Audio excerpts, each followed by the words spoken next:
Naam, karibu tena mtazamaji katika awamu yetu ya pili ya kipindi yanayojiri. Kumbuka katika awamu hii tutakuwa tunazamia masuala ya afya. Leo hii tukizungumzia kuzuia lakini pia kukabili saratani ya mapafu. Nipo nao wageni wangu hapa studioni, Daktari Gladwell Kiarie ambaye ni daktari wa saratani, lakini pia nipo na Esther Ng'ang'a aliyepona saratani hii ya mapafu. Tukizungumza tu kwa pamoja kuhusiana na masuala haya yote ya saratani ya mapafu, manake nilikuwa naangalia takwimu saratani kwa pamoja tu. Saratani ni mojawapo visababishi vikuu vya vifo hapa nchini Kenya. Kwa hivyo bila kupoteza muda nitakwenda kwake Daktari Gladwell Kiarie. Kitu cha kwanza kabisa, hivi takwimu hapa nchini Kenya za saratani ya mapafu, lung cancer, zikoje? Sasa ugonjwa wa saratani wa mapafu ulikuwa haugunduliwi zamani. Mara nyingi wagonjwa wanatibiwa magonjwa ya mapafu kama tuberculosis. Lakini wakati huu, kwa sababu ya kuwa na mizizi mingi ya kufanya diagnosis, tunapata kama wagonjwa 1200 kila mwaka wako na saratani ya mapafu. Lakini watu 800 kati yao wanafariki mwaka wa mbele, kwa sababu inagunduliwa ikiwa imeendelea sana na iko very late. Kwa hivyo inagunduliwa kuchelewa. Na tukihesabu katika aina za saratani zile zingine, number 1 inakuanga ya matiti na ya cervix. Alafu inafuatiliwa ni prostate kwa naume. Lakini tukiangalia saratani ya mapafu iko namba 11 kwa hiyo magonjwa yote ya saratani. Nilikuwa naangalia hapa takwimu zangu ambazo nimefanya hapa na pale, labda utanirekebisha kwamba saratani ni miongoni mwa visababishi vikuu sana vya vifo hapa nchini Kenya.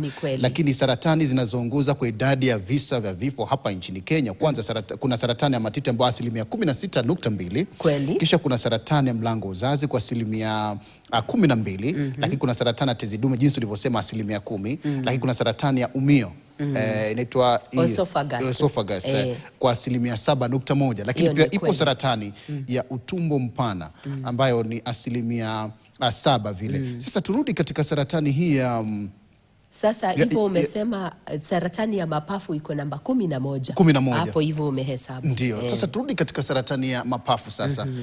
Mbona watu wengi hugundua saratani ya mapafu ikiwa imefika stage 4 ama awamu ya 4 ama hatua ya 4? Ni kwa sababu watu wengi hawana fikira ama suspicion kuwa wanaweza kuwa na saratani ya mapafu. Na hii ni mgonjwa mwenyewe, watu wa familia na pia hata madaktari.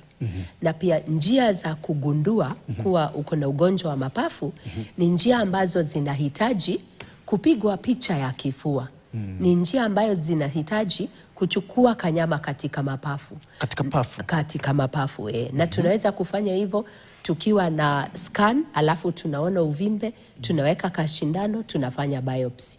Mara nyingine iko katikati sana ya mapafu na lazima tufanye kitu inaitwa bronchoscopy. Na mara nyingi watu wanahitaji CT scan kama wamefanyiwa chest x-ray, na baadaye hata wanahitaji PET CT scan na hiyo bronchoscopy. Unaona hizo vifaa hazipatikani kila mahali. Kwa hivyo mtu atakuwa akikohoa, akiumwa na kifua, akipata viini mara nyingi, pneumonias mingi, hapati nafuu, anapunguza kilo, na bado watu hawagundui kuwa hii ni saratani ya mapafu. Kwa hivyo ni kwa sababu zile signs na symptoms ambazo mtu huonyesha huwa zinakuwa haziko direct sana kuonyeshana hii ni saratani ya mapafu. Mara nyingi watu wanatibiwa infections za kifua, mara nyingi wanatibiwa magonjwa ya moyo. Na kwa hivyo kufikiria kuwa huyu mtu anaweza kuwa na saratani inachukua muda mrefu. Mara nyingi tukiona ati mtu ako na maji kwa kifua, huwa tulikuwa tunamtibu tuberculosis hata bila kutoa kanyama, bila kuangalia hiyo maji kwa laboratory. Kwa hivyo sababu moja ni kwa sababu zile vionyesho ama symptoms ziko hapa na pale. Si haswa za saratani ya mapafu. Namba 2 ni kuwa daktari wenyewe huwa hawafikiri Mara nyingi wanakutibu hii na ile mbele waone kweli huyu mtu haponi. Wanafikiria saratani. Ya tatu ni kuwa zile vifaa za kufanya diagnosis huwa si vifaa ambazo zinapatikana kila mahali nchini hii yetu. Haya, tutarudi kwako baadaye kuhusiana na dalili hizi za ugonjwa wa saratani ya mapafu, utatueleza baadaye. Lakini ije kwako Esther Ng'ang'a, wewe ulikuwa na ugonjwa wa saratani ya mapafu na ukapona. Uligundua ikiwa imefika stage gani? Stage 3. Stage 3. Kwa hivyo at least ulikuwa kidogo na bahati kidogo, manake wengi hugunduliwa ikiwa stage 4. Sasa ulihisi nini ndio ukaona kwamba kwa kweli afya yangu hapa ilipofika, heri niende nifanywe utafiti wa kimatibabu kuhusiana na ugonjwa wa saratani? Mimi afya yangu ya mwili kwanza ni jitani, ni majina yangu. Majina yangu naitwa Esther Ng'ang'a. Naishi Kiambu. Location ya Kirigiti. Mimi nilikuja kugundua niko na shida ya mwili juu ya kushindwa kulala na pandei.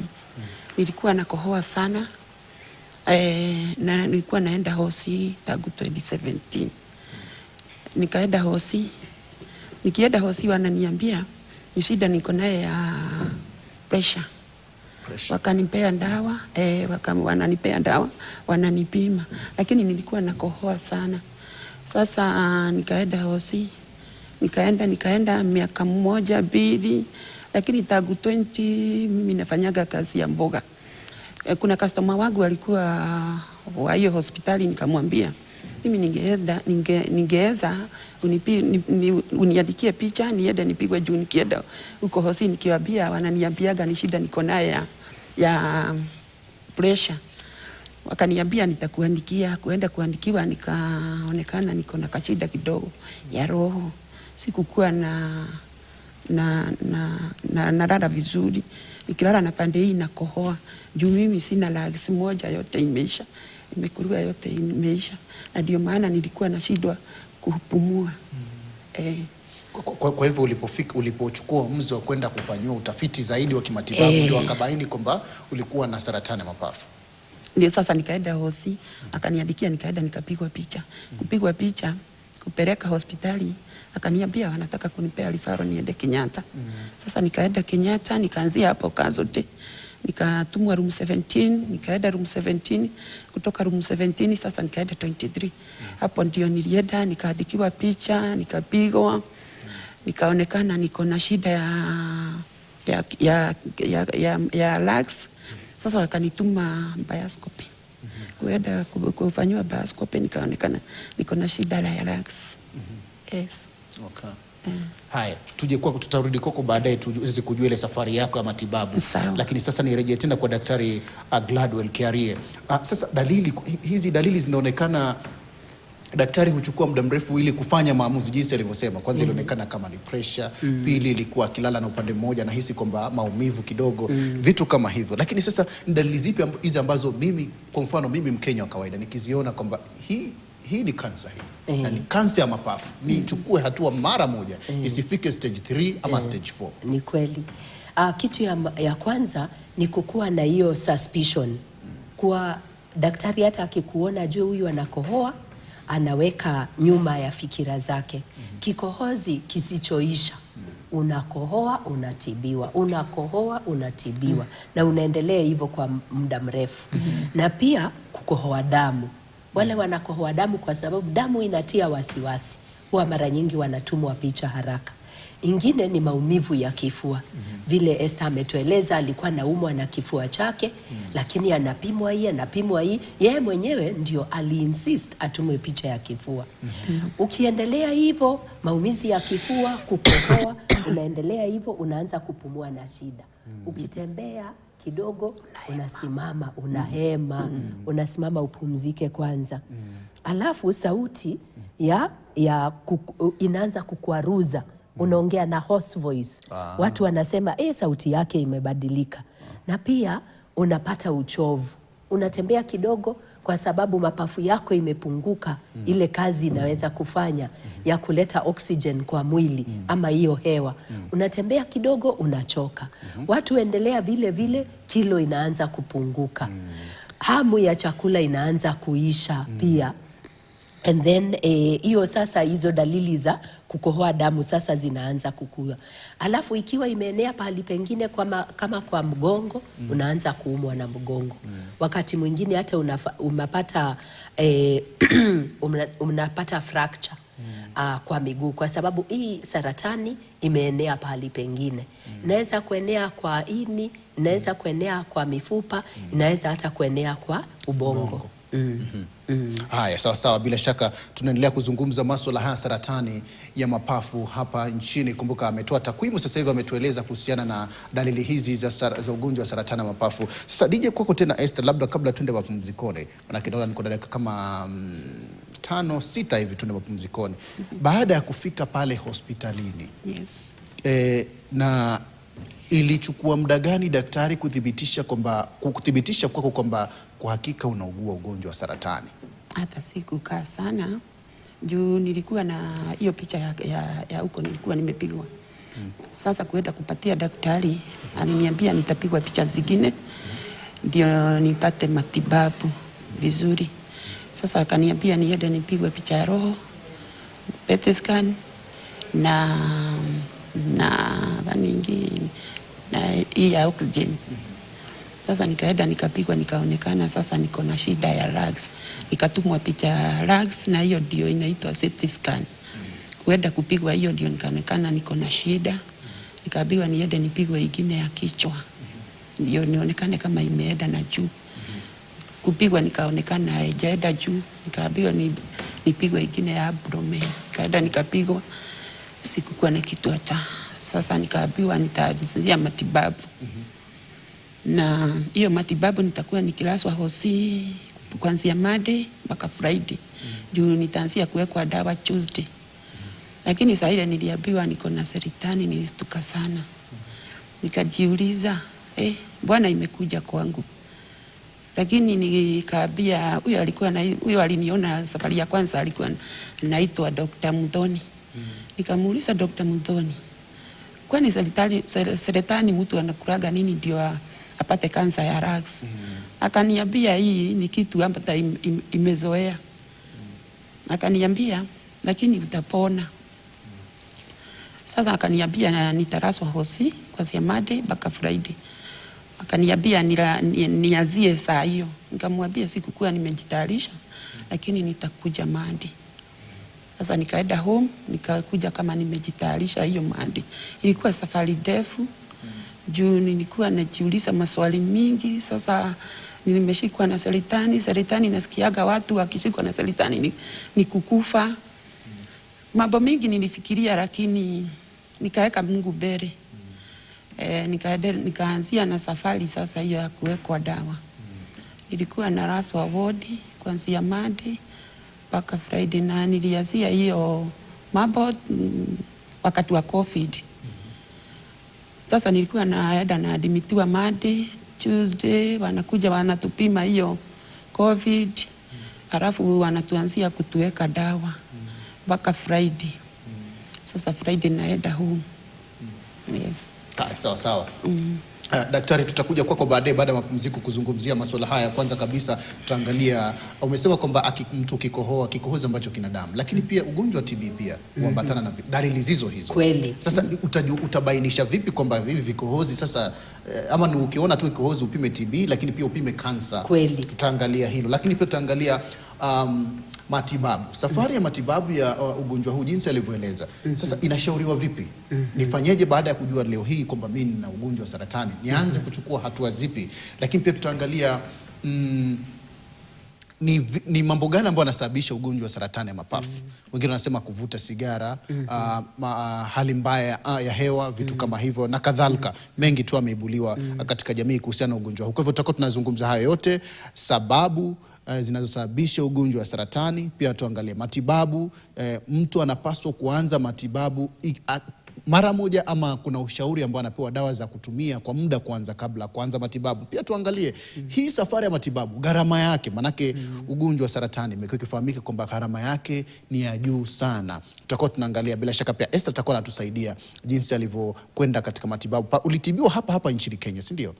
Hadi ukapona. Bila shaka utakuwa unatueleza mambo hayo yote katika awamu yetu ijayo. Ila kwa sasa mtazamaji, utaniruhusu nichukue pumziko fupi. Tukirejea tutakuwa tunazungumza hayo yote. Kumbuka nipo naye Daktari Gladwell Kiarie, daktari wa saratani, lakini pia Esther Ng'ang'a. Esther Ng'ang'a ndiye alikuwa akiugua ugonjwa wa saratani ya mapafu ambaye alitibiwa hapa nchini Kenya na akapona, na sasa ugonjwa huo haupo kwenye mwili wake tena. Bila shaka mjadala ambao tutakuwa tunauzungumza hapa KTN, mtazamaji, katika kipindi yanayojiri. Usiende mbali, maana tukirudi ni mazungumzo zaidi.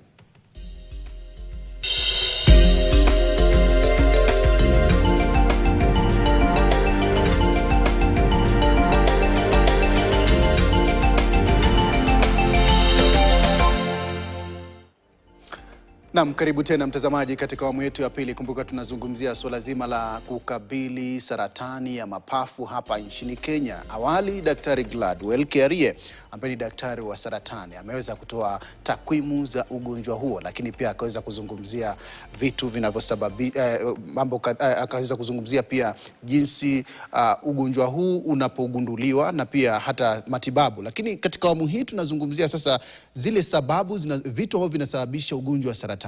Na nisipoteze muda, Daktari Gladwell, vitu vipi ambavyo vinasababisha ugonjwa wa saratani ya mapafu, si hapa nchini Kenya, duniani tu? Maanake tunazungumzia ni ugonjwa ambao unakumba kila mmoja.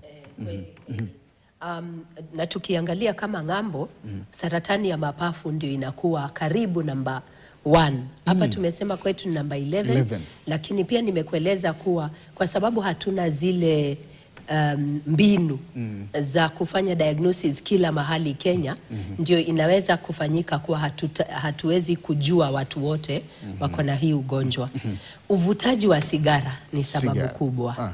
Na huwa kuna aina za hiyo saratani ya mapafu ambayo tuna associate na uvutaji wa sigara. Namba 2 ni wale watu wanakaa karibu na mtu ambaye anavuta sigara. Ile tunaita second hand smoke. Mtu anavuta sigara, ni baba yako, ni bwana, wewe pia unavuta hiyo sigara. Hiyo pia ni jambo kubwa ambalo zinatabisha hii ugonjwa. Vitu zingine ni kama zile vitu tunasema zinaharibu hewa, kama kemikali kule kazini. Wale watu wanafanya kazi kwa factory, wanapumua vitu makemikali ambazo ni za kutengeneza metali, heavy metal na vitu zingine. Kuna ile tunaita asbestos. Kuna ingine inaitwa radon, beryllium, cadmium. Hizo zote ziko na hatari kubwa ukiendelea kufanya hiyo kazi. Hizi kemikali za ndege, za vitu zingine za kutengeneza industrial chemicals, hizo zinaweza kusababisha upate saratani ya mapafu. Pia wale watu ambao wako na familia, wako na history ya mtu aliyekuwa na saratani ya mapafu. Kama baba yako, dada yako alikuwa na hiyo ugonjwa, kuna aina za saratani ambazo tunajua ziko inherited. Na pia unaweza pata. Kuwa ukienda kuona daktari ni muhimu siku hizi kusema kuwa baba yangu, mama yangu ama mtu wa familia alikuwa na ugonjwa wa saratani. Hiyo hutusaidia tukue na suspicion ya kufanya screening kwa mtu ambaye anatupa familia yake kukuwa na ugonjwa wa saratani. Kuna zile tunaita magonjwa sugu ya mapafu, kama ile tunaita chronic airway disease, ile ya mapafu. Mtu amevuta sigara alafu imeharibu mapafu. Mtu ambaye alitibiwa tuberculosis imeharibu mapafu. Mtu ambaye alikuwa ametibiwa na mionzi ama radiotherapy. Kama anatibiwa huku thyroid, anatibiwa matiti, inatumia radiotherapy, inafika kwa mapafu. Pia baadaye akikaa miaka kadhaa anaweza pata hiyo ugonjwa. Wale watu wanafanya kazi kwa hizo radiotherapy ama mionzi, hizo mionzi rays za radiation, pia wako na risk. Na ndio unaona wale watu wanafanya kazi kama pahali pa huko, huwa wanabeba vipimo za kuona ni radiation gani wamekuwa wamepata. kwa sababu hiyo ni risk kubwa. Alafu wale watu ukiendelea kukua mzee, tunaona kuwa wale watu wako na older age wako pia na great risk ya kupata hii saratani ya mapafu. Umezungumzia swala la uvutaji sigara. Awali kulikuwapo na sheria kwamba kuna maeneo maalum ya umma ya kuvuta sigara. Kweli. Sasa hivi ukitembea kule town, kule mijini kule, hata hapa njiani tu ukija hapa studioni, nafikiri kwa barabara kwenye barabara umeona watu wakivuta sigara kiolela.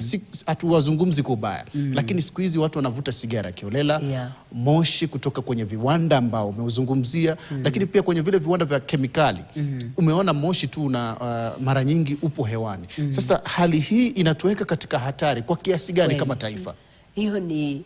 Hiyo ni shida kubwa, kwa sababu kama wale wanafanya kwa hizo kemikali industries zinawatia katika exposure hiyo kwa muda mrefu, hiyo huwa ni hatia kubwa sana. Lazima mafactory kama hizo zinafanyiwa inspection na watu wanapewa mbinu za kuvaa mask ama kujikinga wasikuwe exposed kwa hizo kemikali. Hiyo ni hatia kubwa. Tena utaona hizi faktoria zinaweka tu kuharibu hewa, pollution, bila control yoyote. Na kuna mbinu ambazo zinaweza tumiwa ili inakuwa filtered isifikie watu wale wengine. Na ni kweli umesema lazima kuwe kuna tengo. Wale unasikia kuvuta sigara, kuna mahali unaenda unasimama. Pia tungependa au wavutaji sigara wawache. Lazima wasiz hiyo smoking kwa sababu ya ile risk wanajiweka hao wenyewe. Lakini pia ikiwa hawezi kuacha, lazima mtu anaenda anajitenga, anavuta sigara yake alafu anatoka. Kwa sababu ukiwa unaishi na mtu ambaye kila siku unavuta sigara na yeye kama second hand, utajitia katika hiyo risk pia sana. Na baadaye wanawake wananiuliza, daktari, kwa nini ni mimi nilipata na huyu hakupata na ni yeye anavuta sigara? Kwa sababu tuko na ile individual risk ambayo wewe unaweza kukuwa na risk kubwa kuliko ule anavuta sigara na ni wewe unapata hiyo ugonjwa. Kuna bidhaa moja ambayo japokuwa haijaidhinishwa hapa nchini, watu wanaitumia sana kwenye uraibu wao. Itabidi tulizungumze waziwazi, manake ukiangalia vijana wanaokamatwa na polisi wakivuta bangi ni wengi. Kila siku polisi wanaendesha operesheni miji kadhaa wakikabiliana na dawa za kulevya. Na japokuwa sigara imepitishwa kwamba inatumika katika starehe za wengi, kuna hili swala la bangi. Lakini pia achana na bangi, shisha, moshi wa shisha. Hii pia inachangia saratani ya mapafu. Bangi yenyewe inachangia shida zingine za afya. Kama sasa shida za ubongo, hao watu wanakuanga na shida za kupata mashida mengi ya ubongo. Lakini si haswa saratani peke yake, kwa sababu kuna njia nyingi wanaweza kutumia hii bangi. Lakini shisha na zile kemikali zinawekwa na zinavutwa ni shida kubwa kwa sababu ya saratani. Kwa sababu huwezi kujua kutakuwa na control gani ama vipimo gani za kugundua haswa ni kiasi gani imewekwa hiyo ya kuvuta na ni aina gani. Kwa hivyo pia hiyo lazima serikali iweze kusimamisha. Na tumeona kuwa hiyo kemikali inavutwa hivyo, si tu ugonjwa wa saratani wa mapafu, pia inapeana risk ya saratani ya aina zingine kama hiyo ulitaja ile ya kumeza, hii pipe ya kumeza chakula, pia esophageal cancer inakuja kwa shida kama hizo umetaja ya kuvuta sigara na kuvuta shisha, bangi, shisha, vitu kama hivyo. Lakini naangalia mfumo wa kupumua, daktari. Mfumo wa kupumua sina elimu kubwa vile, lakini nikiangalia elimu yangu, mfumo wa kupumua inapovuta kitu kinapita kwenye pua, kisha kuna ile inaitwa bronchus, inateremka kwa trachea. Hii koo sasa inahusiana vipi na moshi ambao mtu atakuwa anavuta? Maana nikivuta moshi unaenda kwenye mfumo wa kupumua, si ndio? Ni kweli. Alafu kisha uende kwenye, tukizungumzia mfumo wa kupumua, inaenda kwenye mapafu, kutoka kwa bronchus mpaka kwa mapafu. Sasa umio inakujaje? Inakuja kwa sababu tuko na viungo vingi sana hapa karibu na mmeo. Wow. Tuko na trachea hapo na pia hiyo kutumia hizo vitu unavuta zinapita, kwa hiyo inaitwa trachea. Na pia hapa tuko na viungo vingi sana. Kuna ingine inaitwa postnasal space. Pia uvutaji wa hizo vitu, shisha, sigara, inaleta pia saratani ya hizo aina. Kuna viungo vingi sana huku hapa juu. Na pia ukivuta sigara, kuna ile inaenda directly kwa mapafu, lakini kuna ile inakunywa kwa damu, inaenda kila mwili. Kwa hivyo saratani zingine zote, ile ya large intestines ama colon, ya matiti pia, tunaona kuwa inaongeza saratani ya matiti kwa wale wanawake wanavuta sigara na wanaume wanavuta sigara. Kwa hivyo kuna hiyo aspect ya kuvuta alafu inaingia kwa damu. Na hiyo kemikali kwa damu pia inaleta laana ya saratani zingine. Turudi kwa Esther Ng'ang'a. Ulipobainika kwamba ulikuwa na saratani, tungependa kufahamu kwamba familia yako ilichukuliaje? Manake katika jamii yetu hii ya Kiafrika, mtu akiambiwa anaugua saratani, kitu cha kwanza wanashtuka, tutaanzaje matibabu? Je, familia ilikuchukuliaje? Lakini pia ukiwazia hilo, je, umesema matibabu wakati wao yalienda vizuri sana, ndio maana hata ulipona. Je, serikali uliona ilihusika kupitia ile mifumo ya afya, tuseme wakati ilikuwa NHIF by the way, wakati wa corona, ilihusika pakubwa ama ilikuwa ni gharama zako wewe mwenyewe na familia yako? Tuanze na familia yako, ilihusikaje? Hapana. Familia yangu ilinishika vizuri. Sasa ile walisikia niko na saratani ya lung cancer, wakanishikilia.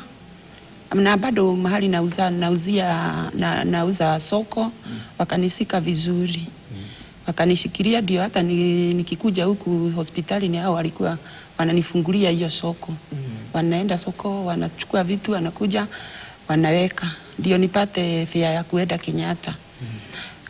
Familia yangu ilinishika vizuri na ilikuwa inanisaidia na fare ya kuenda kupimiwa damu, juu saa NHIF yesilipa kila kitu. Ndio inalipaga tu matibabu ya hospitali. Sasa kuenda transport nini, na saa ingine huwezi enda ukiwa peke yako, ukifanya hizo kemo unalemewa. Walinishika vizuri sana na nikashukuru. Na bado serikali ilikuwa imefanya vizuri NHIF. Juu hakuna siku hata moja nililipa kashi. Nilikuwa tu nakosa dawa moja tu, hiyo ndio nilikuwa nanunua. Hizi zingine zote nilikuwa napewa huko. Kwa hivyo tuseme NHIF wakati huo ilikuwa inafanya kazi mzuri sana. Lakini pia familia yako ilikushika mkono. Walinishika vizuri sana. Asante sana. Daktari Gladwell, nirejee kwako tena. Bila shaka safari ya matibabu ya ugonjwa wa saratani ya mapafu ni safari ndefu na nzito kifedha. Hivi tunapoanza kutibu mgonjwa wa saratani ya mapafu, ni mchakato gani? Ni process gani? Tunazungumzia ile process. Manake nimekuja kwako daktari, umenipima kweli nina saratani. Naanzaje? Napelekwa tayari kimo ama nafanywa nini? Manake ukiangalia pafu hata jinsi umbo lilivyo ni ngumu hata labda kukata na kushona. Lakini unasema kuna katika matibabu, umeniambia katika matibabu hayo kuna kutoa sehemu ya nyama kidogo kwenda kuifanyia utafiti ili kubaini jinsi matibabu atakavyoanza. Hivi inakuwaje? Hiyo ni safari ndefu kwa sababu ya yale side effects utapitia na vile mwili wako utasikia, na pia utahitaji kukula vizuri, kupumzika, kupewa emotional support na kupewa counseling. Na hiyo yote iko na gharama ya time na pesa. Na pia watu ambao watakusimamia. Kama wale wamama walikuwa namfungulia soko. Wanachukua time yao, wanaweka kwake, wanampatia pesa. So kuna gharama hiyo. Namba 2, kutoka wakati wa utafiti, lazima ulipe CT scan, lazima uende ulipe ile biopsy. Watu wengine wanahitaji bronchoscopy, ile kulazwa alafu kamera inawekwa kwa mapafu, kanyama inatolewa, gharama kubwa. Kanyama kenyewe kakitolewa, lazima kafanyiwe histology. Na siku hizi kwa sababu utatizi na dawa za kutibu saratani ya mapafu imeendelea sana. huwa kwa hiyo kanyama tunafanya vipimo mingi.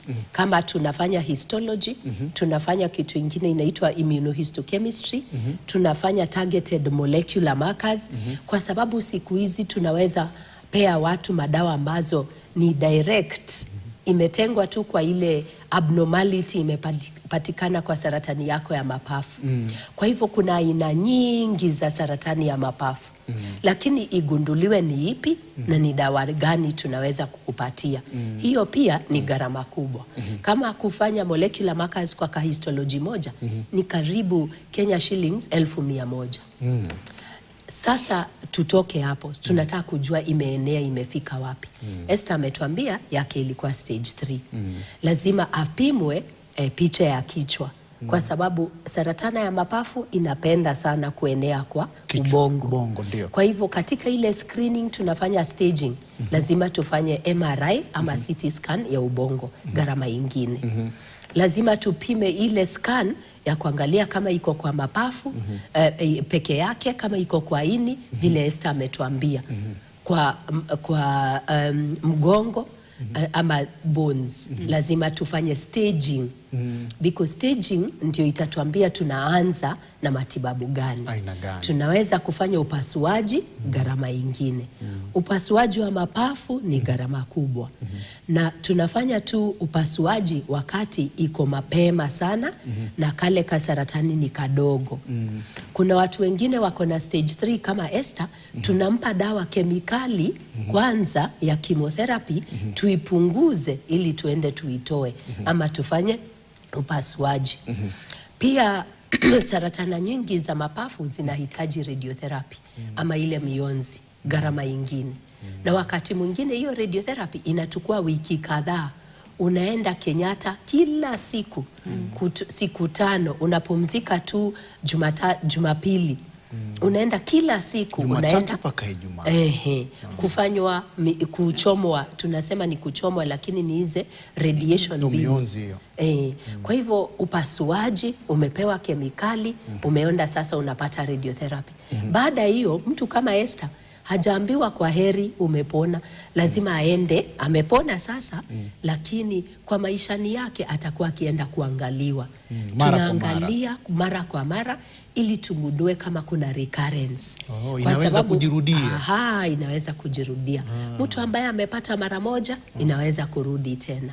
Ama tunasema kwa sababu gene zile uko nazo ni zile zile tu, unaweza pata ingine. Hiyo mionzi tulikupatia, nimesema pia inaweka risk ya kupata aina ya saratani ingine. Kwa hivyo lazima mtu akae akipimwa, akiangaliwa. Tena watu wengine, Esther ametuambia yeye alikuwa na high blood pressure. Watu wengine wako na sukari, wengine wako na magonjwa ingine ya mwili ambayo haihusiani na hiyo saratana. Lazima tuangalie moyo wake uko namna gani. Tunaweza mtibu na hii dawa, tunafanya ECG, tunafanya echo. Tunaangalia figo. Figo zake zinaweza handle hii dawa, tunapima figo. Tunaangalia ini. Hizo zote ni gharama kubwa. Vile Esther amesema wakati wa COVID hata ilikuwa vigumu vile. Kwa sababu lazima watu wangepimwa COVID kila mara wakiingia hospitali. Siku hizi ni afadhali. Watu wengi wanakuja outpatient, wanawekwa dawa, wanaenda nyumbani. Hakuna hiyo shida ya COVID vile. Lakini ukiona hiyo safari yote, kemikali miezi 4 ama 5. Kuchomwa miezi ingine 2. Upasuaji wiki zingine 6 za kupona. Kwa hivyo ni njia ndefu. Hapo umeacha kazi ile inakuletea pesa zile unakula na unatumikia familia yako.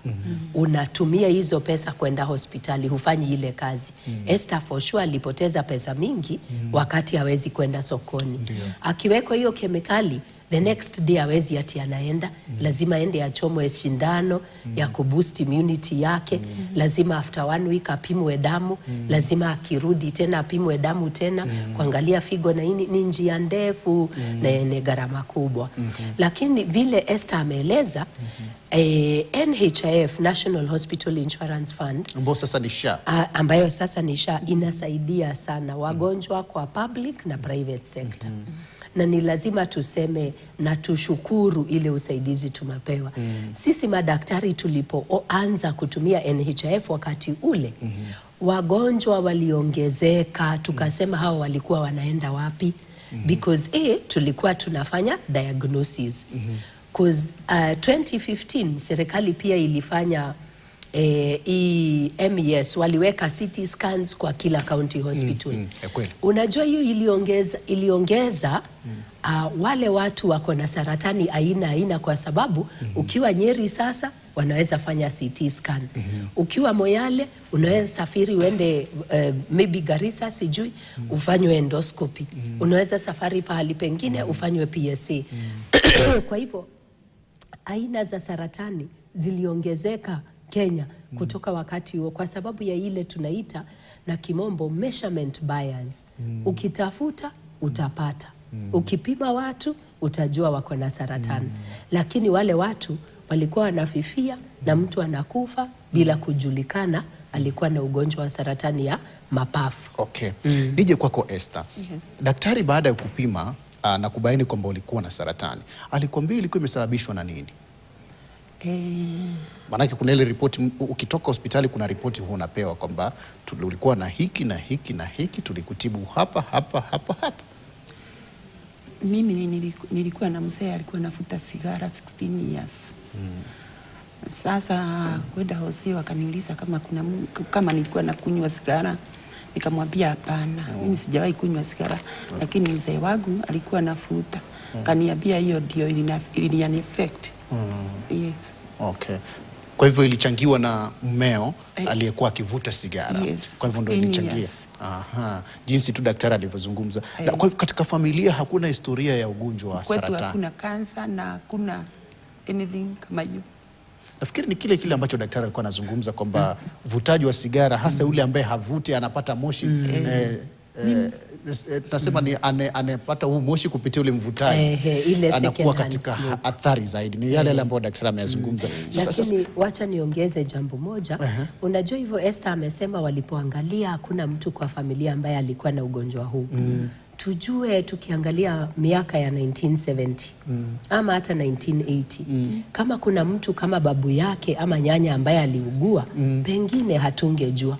Watu walikuwa wanatibiwa TB, hakuna CT scan, hakuna biopsy wangefanya. Kwa hivyo pia sisi madaktari tunagundua katika hizi nchi zetu za Afrika saa zingine hiyo family history inakosekana kwa sababu tulipotoka huko hatukukuwa na zile mbinu za kupima. Kwa hivyo saa zingine si ati hakuna mtu wa familia, ni kwa sababu ile diagnosis haikufanyika. Lakini Esther ameleta point kubwa sana. Huyu mzee wake ambaye alikuwa anavuta sigara miaka 16 hana saratani yeye. Imempata ule anapata second hand stroke. Kwa hivyo ni vizuri tuwe tunajikinga.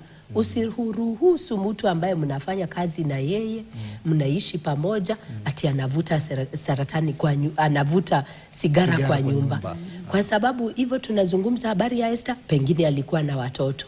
Pengine alikuwa na dada anaishi na yeye. Lazima watu waheshimiane. Kama wewe utaendelea kuvuta sigara, tafadhali toka nje. Ama nje ujitenge kidogo uvute sigara yako. Umezungumzia kuhusiana na aina mbalimbali za ugonjwa wa saratani ya mapafu.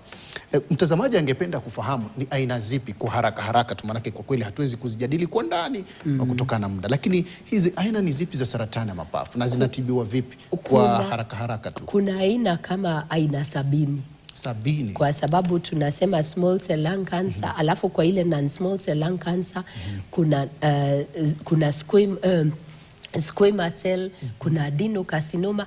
Adenocarcinoma ndio tunaona mara kwa wale watu ambao hawajawahi vuta sigara na hawajawahi kuwa exposed kwa second hand smoke. Hiyo ndio tunaona pia inapitia kwa familia sana. Kuna ingine inaitwa neuroendocrine, kuna large cell carcinoma, kuna aina nyingi sana. Na hizo tunathibiti ni aina gani kwa ile biopsy inafanyiwa. Alafu tunafanya kitu inaitwa immunohistochemistry. Kama sasa tuseme mtu ako na ile inaitwa adenocarcinoma. Kutoka hapo tunaweza pima molecules ambayo tutajua kama tunaweza kumpa dawa ambaye ni targeted. ama ingine tunaweza kumpa ambayo ni immunotherapy, ama ingine tunaweza kumpa ambayo ni aina ingine. Kwa hivyo na tunafikiri ni kwa sababu zile nchi za ng'ambo saratana ya mapafu iko namba 1 kwa wanawake na wanaume. Kwa hivyo ile upelelezi imefanywa kwa hiyo ugonjwa ni mingi sana. Okay. Shida zetu ni kuweza kuafford hiyo gharama ya kujipima vizuri na kujitibu vizuri. Lakini pia pale tumefika tungependa kabisa na kuuliza serikali. Mimi ni msimamizi wa oncologist hapa kwa hii nchi yetu ya Kenya. Vile tungependa ni kuwe SHA iwe ikisupport watu ambao wanaathiriwa na ugonjwa wa saratani. Kwa hivyo hata ukiwa na stage 4 unaweza ishi miaka mingi. Ukifanya zile testing, unafanya targeted therapy. Watu wanaishi miaka mingi 5, 10 na wako na stage 4. Lakini vile umeeleza ni gharama kubwa kwa sababu unaishi ukiwa na madawa lakini unaendelea na maisha yako. Unajitafutia na kutafutia jamii yako kwa sababu uko hai. Haya, asante. Nije tena kwako Esther. Katika safari yako ya matibabu, bila shaka matibabu yanaambatana na lishe, kwamba ni tunasema diet. Madaktari walikuwa na kushauri kutumia vyakula gani katika safari yako hii ya matibabu? Alafu kisha daktari atatueleza vyakula labda ambavyo mgonjwa hapaswi kula, lakini wewe ulishauriwa ule vyakula gani? Kuna kitu ningetaka kusema. Wale wamama wanauzaga soko wanadhauliwa. Watu wanawadharau. Lakini hakuna watu wanakulaga mzuri kama watu wa soko. Juu kila kitu uko naye hapo kwa soko.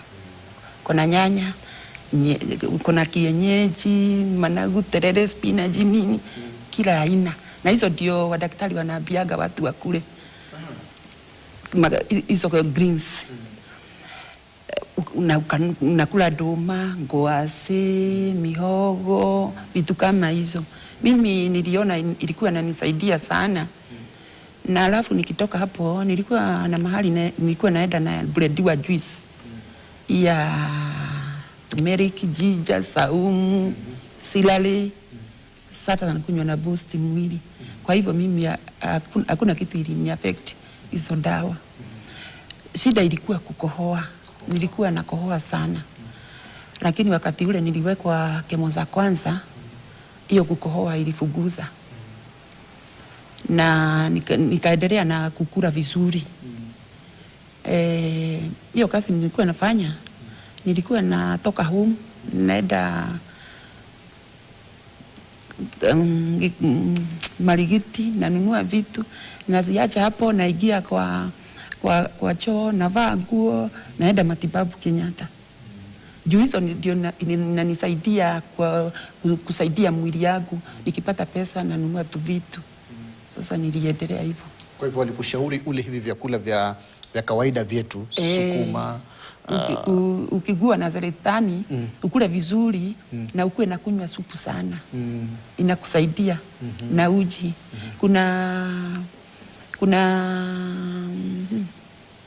Kuna uji inapewanagwa hospitali. Na tumeshikana kama kikundi. Sasa tukiitwa tunapeagwa hiyo uji. Uga, unaenda unapika. Inasaidiaga mwili sana. Ina boost mwili yako. Yes. Wakati wa matibabu. Haya, sawa, asante sana. Daktari Gladwell, sasa nipo hapa, umegundua kwamba Sam Amani ana ugonjwa wa saratani. Ni mfano. Sasa ushauri wako ni upi kwa lishe? Manake tukiangalia safari ulivyoitaja ya matibabu, si swala tu la fedha peke yake, lakini swala ambalo nguvu za binadamu zitapotea kwa kiasi kikubwa. Sasa ni lishe gani nzuri ama vyakula gani ambavyo mgonjwa wa saratani ya mapafu, hasa tuzungumzia mapafu ama saratani kwa jumla, anapaswa kutumia ili kuendelea kuimarisha ile kinga mwili, lakini pia nguvu za kawaida za mwili ili kustahimili uzito wa matibabu haya. Maanake kwenda kimo, mionzi ni vitu vinapoteza nguvu kwa hakika. Ni kweli. Hizo zote, tiba hizo zote ziko na side effects. Zinapunguza kinga ya mwili kutoka kwa viini, inapunguza immunity, inakupunguza nguvu, inafanya watu wengine hapa wapunguke kilo zaidi kuliko vile ugonjwa ulifanya. Vile tunasema ni watu wakule balanced diet. Kuwa chakula ambayo iko na ingredients zote za kujenga mwili.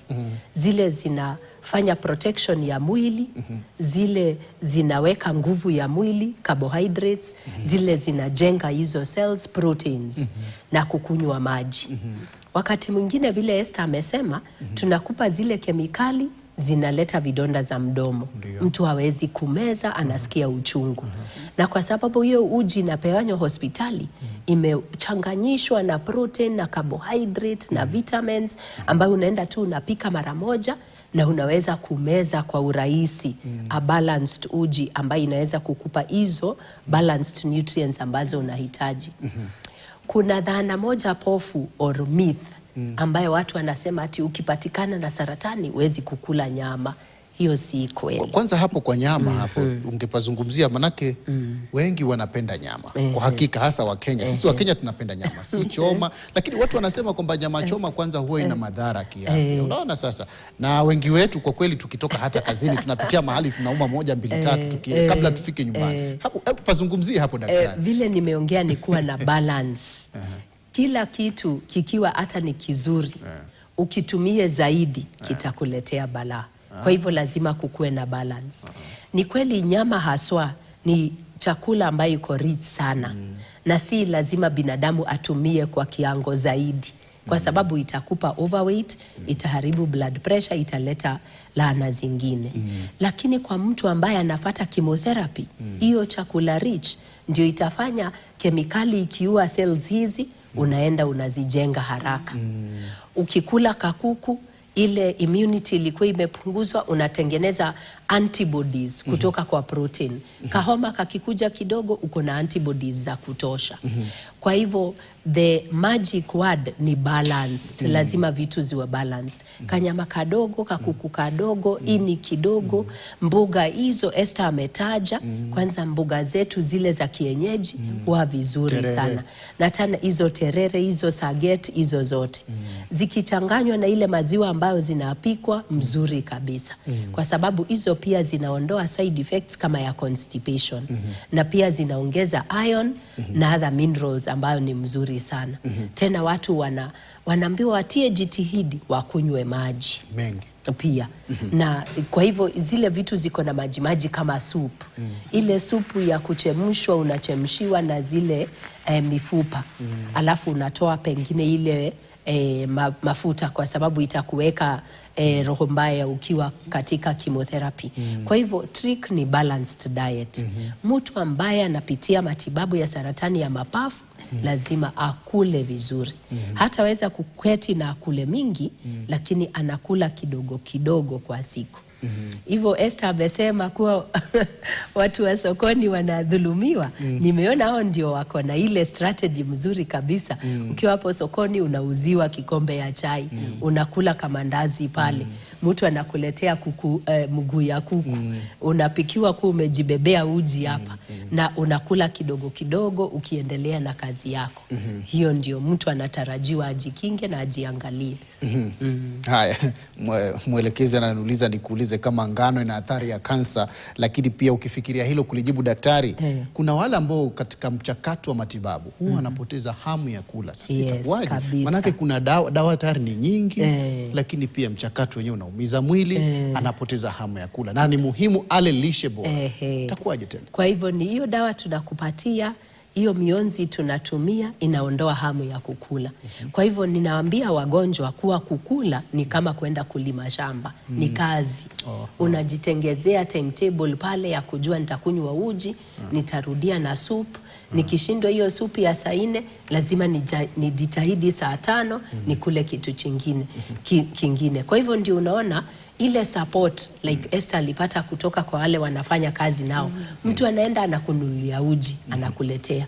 Anaketi na wewe. Esther anasema sijisikii saa hii, niko na vidonda kwa mdomo. Mtu anakwambia Esther, hapana, ngoja hii upone, lazima umalize hiki kikombe.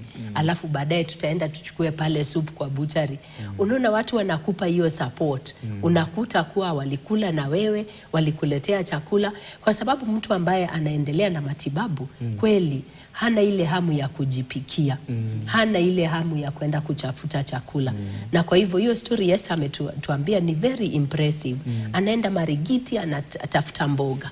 Watu wengine wanaketi tu wanasema mimi hata siwezi, hata hakuna kitu, gharama zote ni kubwa. Unaona, unaweza kujitafutia. Uende kule utapata kwa gharama ya chini, lakini ukule vizuri. Asante sana. Na si kweli kwa ngano inaongeza saratani. Ni vizuri umemwambia, manake unajua mwelekezi huwa ananiona nikila ngano sana. Lakini ile shida kubwa tuko nayo ni kuwa kwa ngano na hizi unga tuko nazo hazipimwi ile kemikali ambayo tunaongea mara nyingi.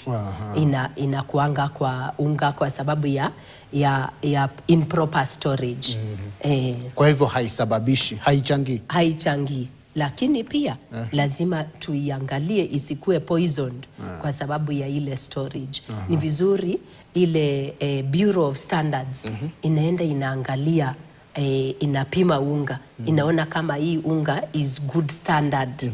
Kwa sababu unga yenyewe haina shida, lakini saa zingine katika kuitengeneza na kuipeleka kule kwa mill itengenezwe hiyo unga, inapitia njia ambazo zinaleta hatari kwa mtu ambaye atatumia hiyo unga. Nikushukuru sana daktari. Bila shaka utaturuhusu mtazamaji tuchukue pumziko fupi jingine, ila tukirejea daktari tutazungumzia, je, kuna uhamasisho wa kutosha kuhusu ugonjwa wa saratani ya mapafu nchini? Lakini pia tutaangalia kuna madaktari ama wataalamu wa kutosha kukabiliana na saratani ya mapafu, na Esther hapa atatueleza alipofika hospitalini alihudumiwa namna gani. Je, kulikuwa na kama ni tarehe 3 njoo tarehe 3, wakifika pale tarehe 3 anakuta daktari, ama anaambiwa tafadhali daktari leo ameenda Mombasa kuhudumia mgonjwa mwingine. Inakuwa mambo kama haya yanatokea. Unaenda tena unaambiwa tafadhali njoo kesho kutwa, daktari leo anaona wagonjwa 3, wewe ni 4, njoo kesho kutwa. Toka tunazungumzia masuala haya mengi tu baada ya pumziko fupi mtazamaji, ila kumbuka tunazungumzia kuhusiana na saratani ya mapafu, kukabili na kuzuia saratani ya mapafu. Tutazungumza mengi, lakini pia daktari, kuna swali lingine pia nimelikumbuka, nilikuwa nalisahau. Kuna kule nyumbani, ukiangalia maisha ya kule nyumbani vijijini, wengi wanaishi katika nyumba ambazo wanatumia kuni. Ule moshi, je, unachangia saratani ya mapafu? Utalizungumzia baadaye. Kwa sasa turuhusu tupate tama la maji.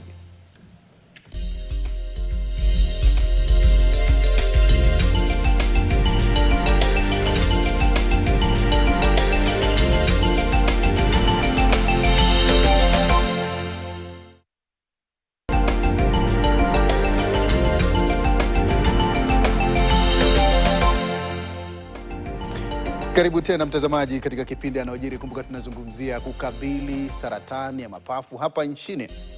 Na kabla tuende mapumziko, tulikuwa tumeibua maswali mengi tu kuhusiana na moshi, na lakini pia kwamba daktari katika awamu hii yetu ya mwisho atakuwa anazungumzia pia kuje kuna wataalamu wa kutosha wa kushughulikia wagonjwa wa saratani ya mapafu. Lakini kabla sijaenda kwa daktari, nije kwako Esther. Ulipofika hospitali, tungependa kujua, je, ulipata wataalamu wakiwa tayari kuhudumia, ama ilikuwa nile ngoja njoo kesho, kesho unaenda unaambiwa kwamba tafadhali leo hakuna madaktari wamefanya hivi, yani ameondoka daktari alipaswa kuhudumia? Kulikuwa hapo na madaktari waliokuwa tayari kushughulikia?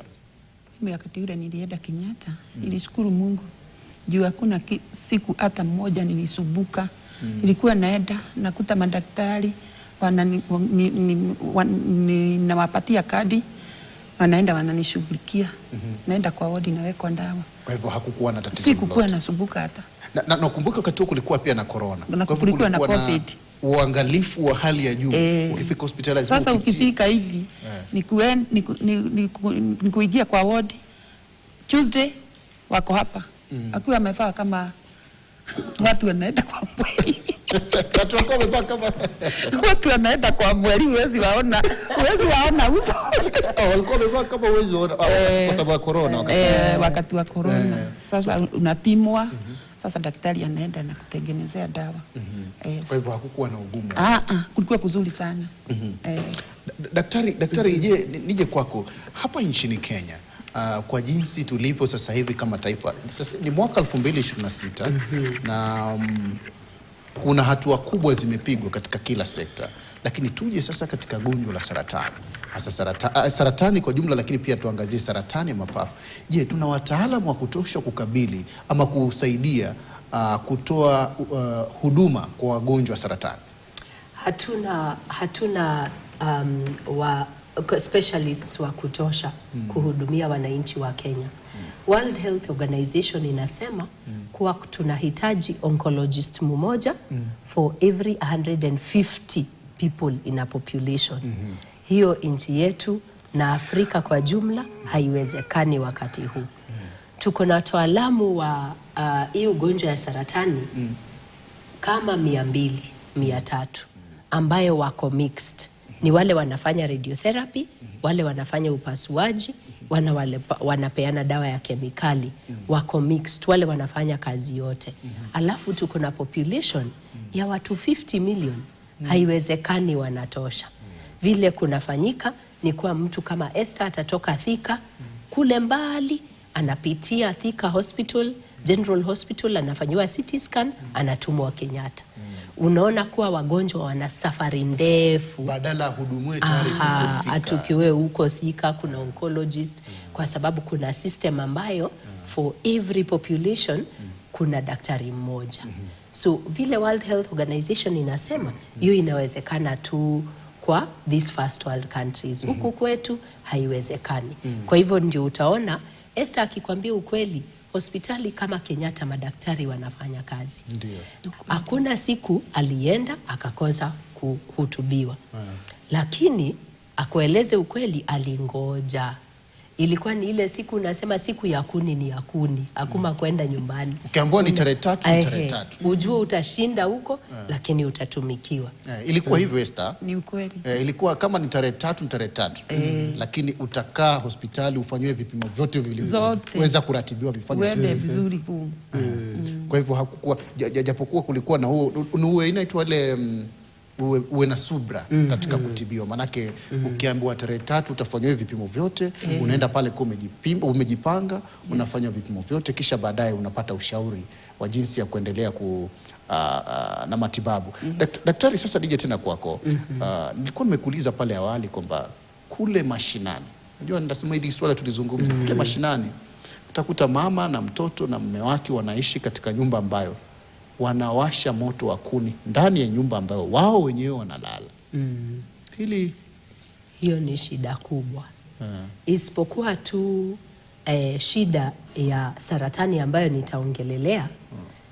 Kuna ile poisoning inaitwa carbon monoxide ambayo watu wakilala na jiko kwa nyumba wanaweza kufa wakiinhale ile kemikali inatokana kwa huyu moto. Pia kila siku unapika kwa kuni, unakaa hapo karibu na moto masaa kadhaa ukingojea hiyo githeri iive ama hizo ndoma zichemke, watu wanaadhiriwa mapafu. Na saa zingine hata kama wajapata saratani ya mapafu huwa wanapata ile tunaita chronic airway disease. Unakuta mtu anakohoa, anaumwa na kifua, na watu wengine hata hufikia wakati ambao lazima wawekewe ile hewa kwa nostrils kwa sababu hawawezi pumua vizuri because mapafu yao imeadhirika kwa sababu ya kutumia hizo kuni. Vile tunaeleza watu ni vema kupika na kuni, lakini uwe pahali pana hewa, pahali open ambayo pia wewe unavuta hewa ambayo haiko pollution, haina pollution. Haya, sasa kuna taarifa hapa kwa sababu unakumbuka wiki hii ni wiki ya unyonyeshaji watoto. Ningependa nichukue taarifa kisha baadaye nitakuuliza swali kuhusiana na taarifa. Na taarifa yenyewe ni kwamba serikali ya kaunti ya Nairobi kwa ushirikiano na mashirika ya afya ya jamii, nafikiri mwelekezi atakuwa anaipitisha hapo, ni taarifa kuhusiana na unyonyeshaji. Wiki hii unyonyeshaji wa watoto, yani umuhimu wa kuwanyonyesha watoto kwa miezi 6 kule hapa Kamkunji. Nafikiri mwelekezi atakuwa ananiletea taarifa hiyo ili tuweze kuipitia, lakini ni taarifa ambayo nilikuwa ningependa kuuliza sana. Manake kuna wengine wanasema kwamba ananiambia kwamba yuko tayari. Serikali ya kaunti ya Nairobi kwa ushirikiano na mashirika ya afya ya jamii imeendelea kuhamasisha wananchi katika kaunti ndogo ya Kamkunji kuhusu muhimu wa unyonyeshaji na mtoto mchanga. Maafisa wa afya wanasema kwamba mtoto anapaswa kunyonya maziwa ya mama pekee kwa miezi 6 ya kwanza ili kuimarisha kinga ya mwili na kumkinga dhidi ya magonjwa mbalimbali. Kampeni hiyo imewapa akina mama wachanga elimu kuhusu mbinu sahihi za unyonyeshaji, lishe bora, lakini pia manufaa ya maziwa ya mama kwa ukuaji wa watoto. Zoezi hilo liliandaliwa na katika sehemu ya maadhimisho ya wiki ya unyonyeshaji duniani iliyolenga pia kuhamasisha jamii kuhusu umuhimu huo. Na pia nimeelewa vitu zingine venye unafaa kunyonyesha mtoto. The breastfeeding help us to improve the immunity of our babies, which help us to reduce the morbidity and also the mortality in the community. Hapa kwetu tulikam kurealize wamama wanyonyeshi watoto mpaka 6 months. So tulikuwa tunawasensitize juu mtoto akinyonya, maziwa ya mama ni very important kwa huyo mtoto. Ina improve immunity. We focused mainly on breastfeeding and even complementary feeding for children, and we are hoping that this conversation is one that will continue to build this community in terms of child nutrition and successes of breastfeeding. Daktari, taarifa hii inazungumzia kuhusu umuhimu wa kumnyonyesha mtoto mchanga kwa angalau miezi 6. Sasa tumeleta hii taarifa ili nikuulize swali kwamba kuna yule mama ambaye atakuwa anaugua saratani. Wengi kule mashinani wanaogopa sana, hata ukigundulika tu kwamba una saratani sasa unatenganishwa paka na mtoto wako. Tafadhali asinyonye. Hivi saratani inaweza kutoka kwa itabidi tuambie ukweli wananchi. Kuna uhusiano wote hapo na saratani ya aina yoyote? Nyonyesha ndio. Kunyonyesha mtoto kuna benefit kubwa kwa mtoto. Hivyo tumeambiwa inaongeza immunity, wanapata antibodies kutoka kwa mama, wanajikinga kutoka viini kama TB na zingine.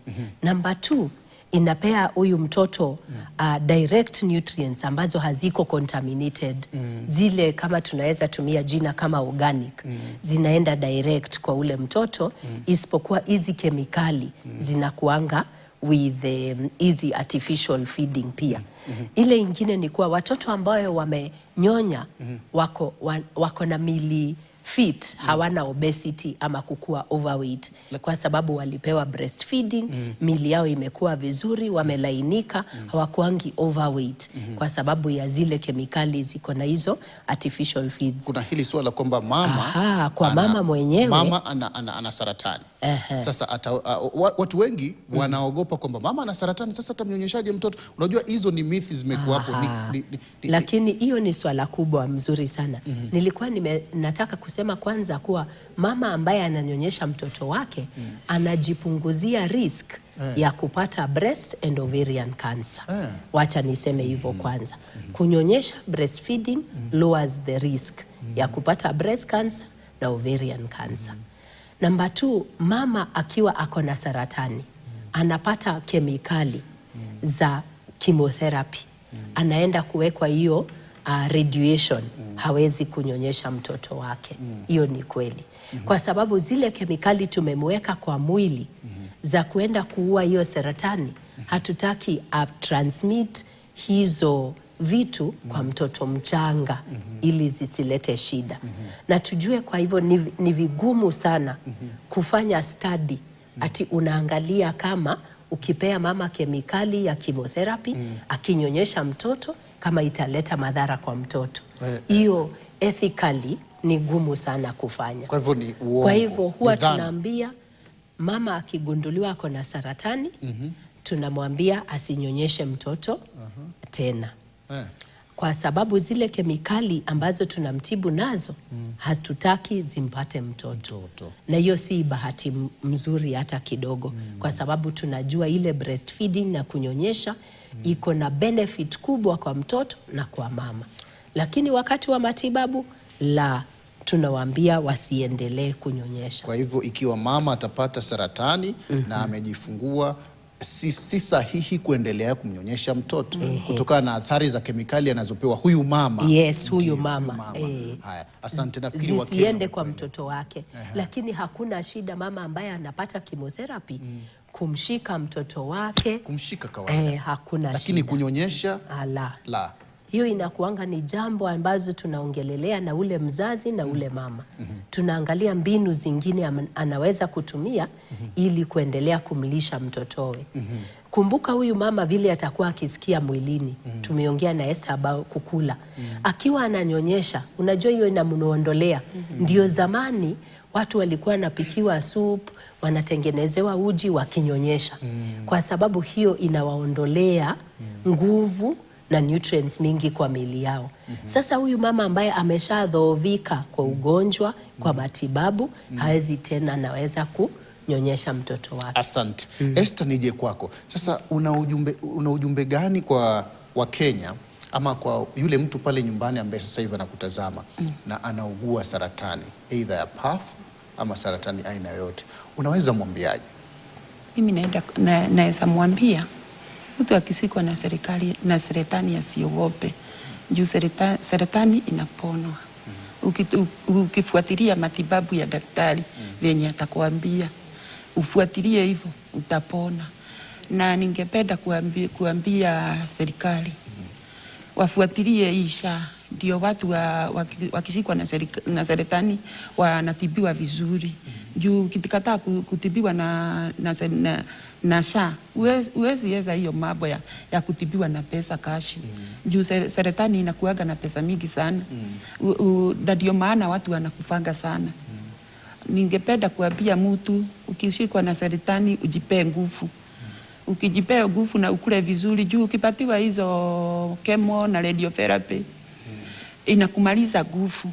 Na ikikumaliza nguvu inamalizaga kila kitu yenye iko kwa mwili, wewe ndio utaeka zako.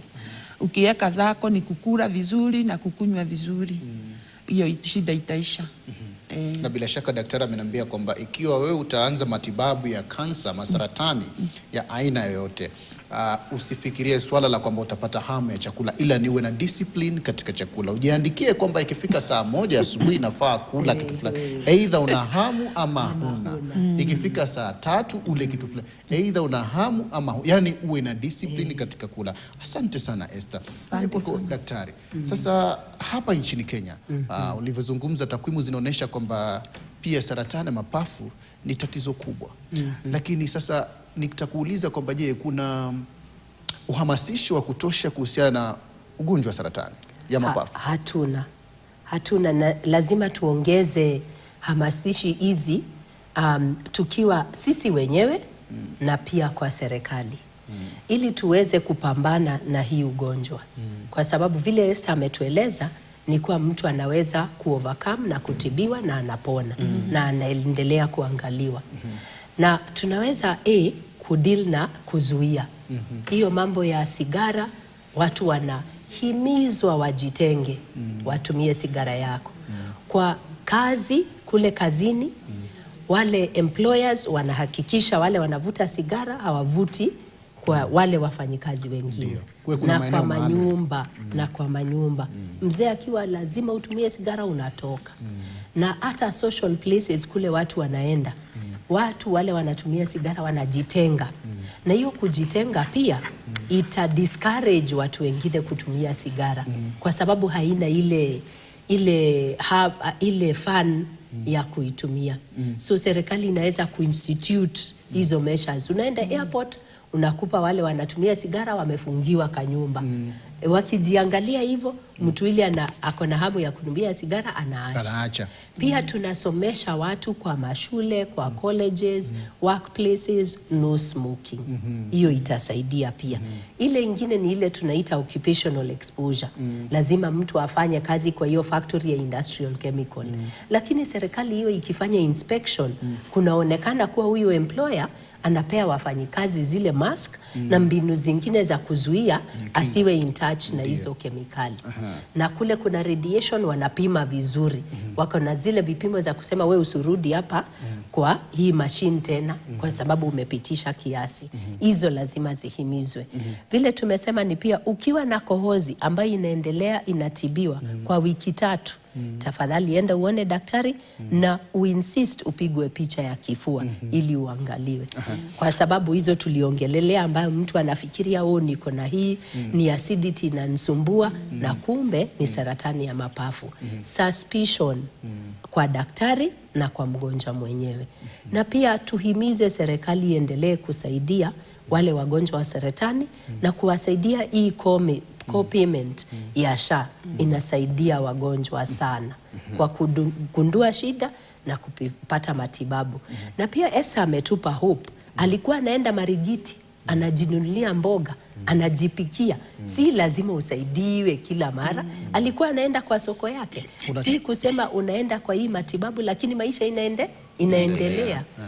Naki ametuambia paka alikuwa anaenda na nguo anabadilisha sokoni. Ameenda Marigiti asubuhi, anabadilisha nguo kwa choo, anaenda hospitali.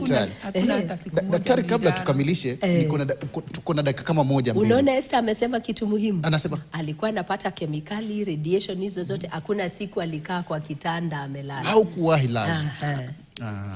Bila shaka wewe ni shujaa. Ni shujaa. Daktari, kuna kitu ningependa kuuliza kabla nikamilishe. Unajua Nairobi tatizo kubwa ni traffic jam. Ule moshi vipi? Huo moshi ndio hiyo air pollution inaongelelea. Na hizo ni mambo ambazo zile magari, zile pollution, ile chemicals ama petroli tunatumia, lazima hiyo umuhimu ya hiyo ni kwa serikali to make sure citizens are safe. Kwa hatukai tukikaa kwa traffic jam. Tusikae sana kwa traffic ile mtu akienda pasue mapafu yetu anakuta imekuwa nyeusi kabisa, imekauka. Nikushukuru sana Daktari Gladwell Kiarie, daktari wa saratani kwa kuja studioni, lakini pia Esther Ng'ang'a ambaye alikuwa akiugua saratani ya mapafu lakini sasa hivi amepona. Wewe ni shujaa na asanteni sana kwa kuja kufanikisha kipindi cha leo ambapo tumezungumzia kukabili saratani ya mapafu hapa KTN katika kipindi cha Yanayojiri. Jina langu ni Sama Maani, mtazamaji. Bila shaka kwa hayo yote na kwa niaba wote waliofanikisha kipindi, asanteni sana. Wakati mwema.